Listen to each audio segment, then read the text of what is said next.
Hello दोस्तों, कैसे हो आप सब।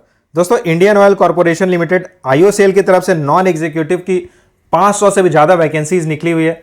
आइए जानते हैं किन किन पोस्ट पे वैकेंसीज निकली है, अप्लाई करने की एलिजिबिलिटी क्राइटेरिया क्या रहेगी, एज लिमिट क्या है, सिलेक्शन प्रोसेस क्या है, अप्लाई करने का क्या प्रोसेस है एंड यहाँ सैलरी कितनी रहेगी। लेकिन वीडियो शुरू होने से पहले अगर आप चैनल पर नए हो तो चैनल को सब्सक्राइब कर लेना एंड बेल आइकन प्रेस करके ऑल सेलेक्ट कर देना ताकि गवर्नमेंट जॉब से रिलेटेड सारी अपडेट्स आपको टाइमली मिलती रहे। दोस्तों, यहाँ नॉन एग्जीक्यूटिव की वैकेंसी निकली हुई है। यहाँ आपको 25,000 से 1,05,000 का पे स्केल मिलेगा एंड आपकी बेसिक पे 25,000 रहेगी। सिलेक्शन के बाद आपकी पोस्टिंग रिफाइनरीज या पेट्रोकेमिकल यूनिट्स में होगी और ये रिफाइनरीज असम, बिहार, गुजरात, वेस्ट बंगाल, उत्तर प्रदेश, हरियाणा और उड़ीसा में है। टोटल 514 वैकेंसीज निकली हुई है। यहाँ आप कैटेगरी वाइज वैकेंसीज चेक कर सकते हो। एलिजिबिलिटी क्राइटेरिया की बात करें तो जूनियर इंजीनियरिंग असिस्टेंट प्रोडक्शन के पोस्ट के लिए अगर आपने 3 इयर्स डिप्लोमा किया हुआ है केमिकल या रिफाइनरी एंड पेट्रोकेमिकल इंजीनियरिंग में, या फिर अगर आपने बीएससी किया हुआ है मैथ, फिजिक्स, केमिस्ट्री या इंडस्ट्रियल केमिस्ट्री में, इसके साथ ही आपके पास 1 ईयर्स का एक्सपीरियंस है तो आप यहाँ अप्लाई कर सकते हो। Junior engineering assistant 4th P&U के पोस्ट की बात करें तो अगर आपने डिप्लोमा किया हुआ है 3 इयर्स का मैकेनिकल या इलेक्ट्रिकल इंजीनियरिंग में तो आप यहाँ अप्लाई कर सकते हो। या अगर आपने फिटर ट्रेड में ITI किया हुआ है या BSc किया हुआ है PCM में, या 3 इयर्स का डिप्लोमा किया हुआ है मैकेनिकल या इलेक्ट्रिकल इंजीनियरिंग में तो आप यहाँ अप्लाई कर सकते हो। यहाँ एक्सपीरियंस की बात करें तो अगर आपके पास अप्रेंटिसशिप की सर्टिफिकेट है और आपने ITI या BSc किया हुआ है तो आपको कोई एक्स्ट्रा एक्सपीरियंस की ज़रूरत नहीं है, आप यहाँ अप्लाई कर सकते हो। और अगर आपने डिप्लोमा किया हुआ है तो आपके पास मिनिमम 1 ईयर्स का एक्सपीरियंस होना चाहिए। जूनियर इंजीनियरिंग असिस्टेंट इलेक्ट्रिकल के पोस्ट की बात करें तो अगर आपने 3 इयर्स का डिप्लोमा किया इलेक्ट्रिकल में तो आप यहाँ अप्लाई कर सकते हो। इसके साथ ही आपके पास 1 ईयर्स का एक्सपीरियंस होना चाहिए। जूनियर इंजीनियरिंग असिस्टेंट मैकेनिकल के पोस्ट के लिए आपके पास 3 इयर्स का डिप्लोमा होना चाहिए मैकेनिकल इंजीनियरिंग में और इसके साथ ही आपके पास 1 ईयर का एक्सपीरियंस होना चाहिए।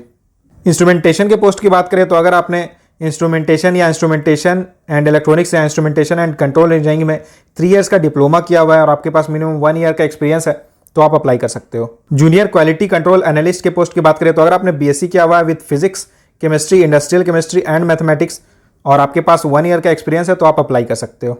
Junior engineering assistant fire and safety के पोस्ट की बात करें तो अगर आपने मैट्रिक किया हुआ है, इसके साथ ही आपने सब ऑफिसर्स कोर्स किया हुआ है NFSC नागपुर या किसी इक्विवेलेंट इंस्टीट्यूट से, अगर आपके पास कोई रेगुलर डिग्री है और आपके पास हेवी व्हीकल ड्राइविंग लाइसेंस है तो आप यहाँ अप्लाई कर सकते हो। यहाँ आपकी फिजिकल स्टैंडर्ड्स दी गई है एंड मेडिकल स्टैंडर्ड्स ये होनी चाहिए। इसके साथ ही आपके पास 1 ईयर का पोस्ट क्वालिफिकेशन एक्सपीरियंस होना चाहिए।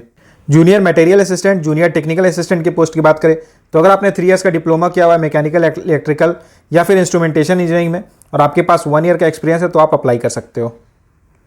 जूनियर नर्सिंग असिस्टेंट की पोस्ट की बात करें तो अगर आपने BSc नर्सिंग किया हुआ है 4 इयर्स का या फिर अगर आपने 3 इयर्स का डिप्लोमा किया हुआ है नर्सिंग में और आपके पास मिनिमम 1 ईयर का एक्सपीरियंस है तो आप अप्लाई कर सकते हो।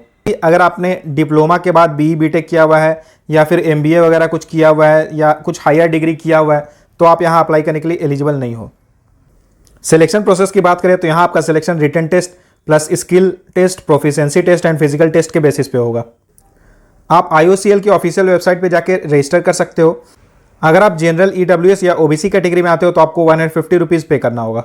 सबसे पहले आपको ऑनलाइन अप्लाई करना होगा। ऑनलाइन एप्लीकेशन सबमिट करने के बाद आपको फाइनल एप्लीकेशन फॉर्म डाउनलोड करना होगा एंड उसके बाद अपने सारे डॉक्यूमेंट्स के साथ आप जिस भी रिफाइनरी के लिए अप्लाई करना चाहते हो वहाँ पे आपको पोस्ट कर देना होगा।